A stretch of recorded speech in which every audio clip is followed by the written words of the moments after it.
Get out! Hello tanks and tankettes, welcome to a viewer spotlight. It's the T95. Yeah, this is going to be a long one. Even if it's a short one, it's still going to be a long one. This is from Jabrownie96. Actually, it's probably J Brownie, but we're going to go with Jabrownie because it amuses me. And he's in QSF? I don't know, some clan I've never heard of. Honestly, it sounds like one of these vanity clans that some streamers started just to fuel their own ego. Moving swiftly on. Yeah, T95. He's actually platooned up with oh good lord, that is Kasanip, who is in an ISU 152, which has very definitely got a gun that is capable of dealing with anything it might meet. So you might think, why is a tier 8 platoon up with a tier 9? In the case of the ISU, it's really a tier 8.5. It really, I mean, it doesn't really have much in the way of armour, unlike the T95, but that gun, oh boy, that gun. So, yeah, I have come prepared. I've got my copy of the Gazette, you guys. As you can see, Jabrownie has decided to stick on this side. The matchmaking's alright, there's a couple of tier 9s on each side, it's only a couple. There is artillery, but again, one artillery per side, and on the enemy team it's actually French artillery, so it doesn't have particularly good splash, but it's relatively accurate, so it could still cause him problems if it manages to land one right on his back. Anyway, this is from the front page. This is actually today's Gazette. The headline is about the RET, the Road Equivalent Tariff, which is a scheme of the Scottish Government basically to bring down ferry fares, and it's been in operation on the Western Isles for a little while. There's basically a plan to extend it to the rest of the Scottish Islands on the west coast, because screw the Northern Isles, you know, screw those guys if they want to be weird and live up next to the polar bears, you know. But anyway, so many shots fired.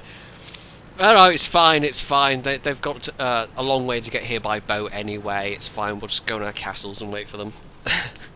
Anyway, the other front page thing is European election results for the Isles, and this is actually, well, you may or may not be aware, there have been EU elections recently, and for the UK, ours were the last to be counted because some countries had their the actual election, you know, day was on a Sunday.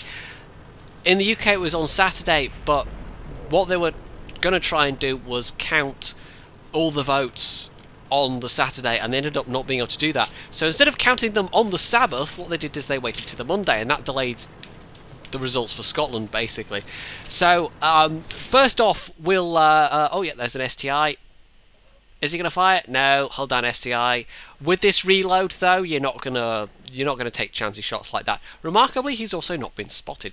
Anyway, the SNP were the big winners. This is a big SNP stronghold where I live, in both Holyrood, in Westminster, and also apparently in the EU elections.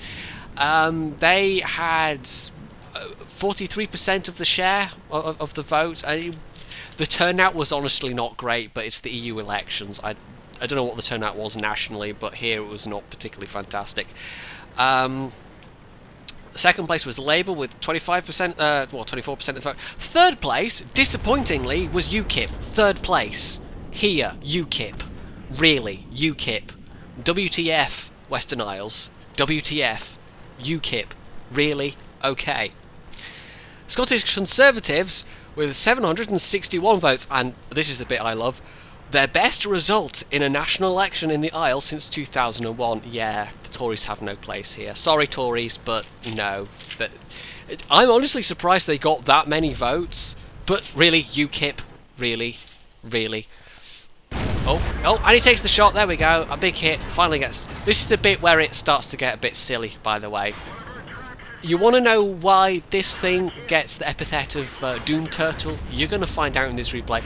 Look how close that T32 is. That T32 is a problem, but so many bounces. This is why whenever I meet a T95, I curse the fact that its tracks are just made of black holes, because they are. Look at how many shells they're sucking in.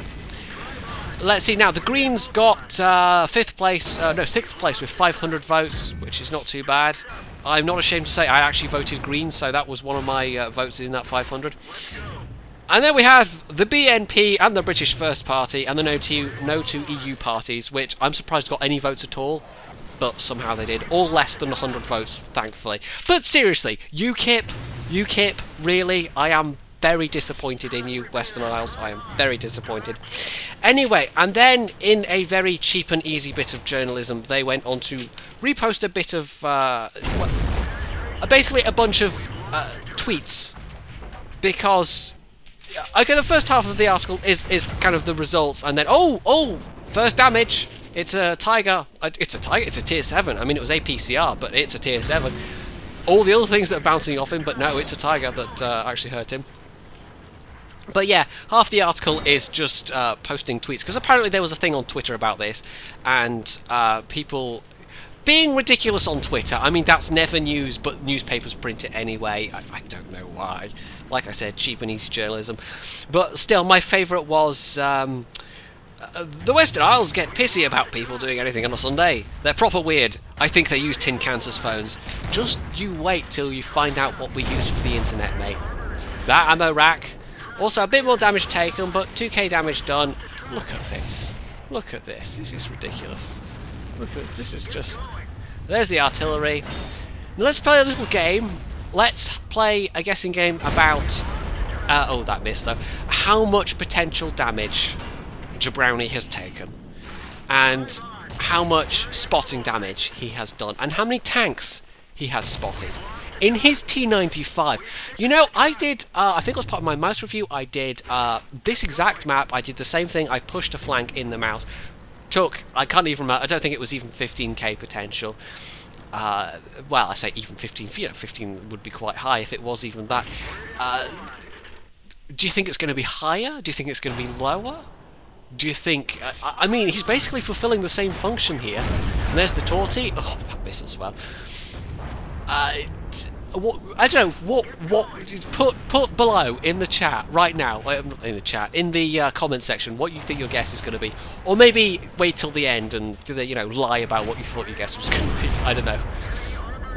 Anyway, that Torty, by the way, it turns out had, I think, probably the 20-pounder. So he didn't have the L1A1, which is kind of lucky for Jabrownie, because the L1A1 could have been really nasty. That could have really hurt. I also did another match in the mouse, which we will refer to at the end. But yeah, this is flank cleared now. I can basically put away the newspaper. That was some... I mean, yeah, Doom Turtle. It's the Doom Turtle, and it gets a pretty nice gun, but look at that speed, even going downhill. Look at that speed. That's just... This requires the patience of saints, this thing. You know, I'm almost tempted. I'm not even anywhere close to... I don't even think I've got the tier 6. But there we go, T28 Pro, yes please, we'll shoot that in the back. I don't even think I've got the tier 6 on the non-turreted line, and the tier 6, that's what the Jackson, which is, you know, it's a turreted tank, but it leads to the non-turreted line is what I'm getting at. And there's their T95, who's still very much alive. But the fact that, you know, it's slow, it's got lots of armor, you'd think it would be a natural fit. I think it's more the fact that it's a tank destroyer that is kind of slightly off-putting. But, on the other hand, I've been getting on okay with the British tank destroyers, so... I don't know, maybe I should be starting down towards this line. But I've got a whole bunch of other stuff that I'm kind of grinding at the moment as more of a priority. But two of my big ones I got out of the way. I got the E75 with the Knight, eventually getting the E100, and I've also unlocked the IS-7. I haven't bought it yet, though. I still need a whole bunch of credits. Anyway, we know the T95 was there. He might still be there. 13A, we've pretty much won at this point. The whole other side of the map looked pretty dicey, but we see Kasanip was doing quite good work over there. This bit is very bad, though, for Jabrownie, potentially, because the best way to know where to shoot the weak spots on a heavily armoured tank is to drive one yourself, because you know exactly where people can hurt you, and you know, therefore, where to hurt somebody else. So there we go. That one takes him out, unfortunately.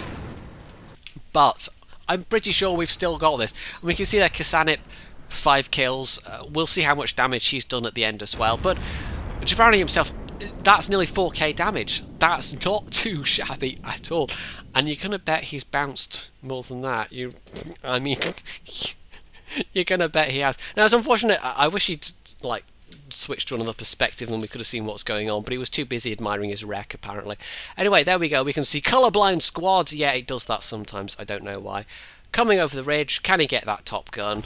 We'll see, or will somebody else finish off this T95? And artillery just kind of sneaks in there and gets that kill.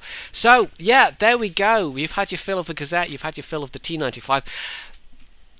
Ace Tanker and, wait for it, Patrol Duty. Yeah, I had a game in the mouse where I got Patrol Duty. I think this put the aforementioned mouse game with pushing that flank, it put that Patrol Duty mouse game totally to shame. I will freely admit that, because that was just ridiculous. Unsurprisingly, he was top of his team with 3.8k damage done, 2 kills, 1491 base XP. Kasanip did really well as well, 4,600 damage with 12 kills, 1,600 assistance. But if we look at the spotting damage that Jabrownie got, 5,667. And the potential damage was, drumroll, 25,380. 25,000. Yeah, they call it the Doom Turtle for a reason, and that is the reason. Even when there was an artillery, even when he was facing so many things that they were just firing continuously, he couldn't spot them. 6 tanks spotted, by the way, though, eventually, including the enemy artillery.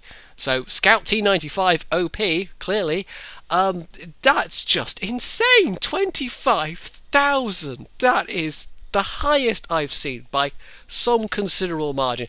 I'm sure someone will say, go in the comments, oh, I had a game where I did 26,000, and you know, there's always someone out there that's done better, likely. Although somebody out there somewhere has done the most bouncing damage of any, you know, somebody somewhere, that's just the nature of things. But for most people, you know, that there will usually be someone who's done better. But for a small, for somebody from a small time clan like these, you know, these QSF people I've never heard of, that is just I am just mind blown right now. Mind blown, 25k potential damage. That is ludicrous, it really is. So, GG Jabrownie, or J Brownie to be slightly less facetious. That was absolutely... I can see why you like that machine, I can. I'm going to guess not every match is like that, though, and I'm sure other T95 drivers will testify to that fact. But who knows, I might get one myself someday. It's got that combination of armour and lack of speed that apparently suits me so well.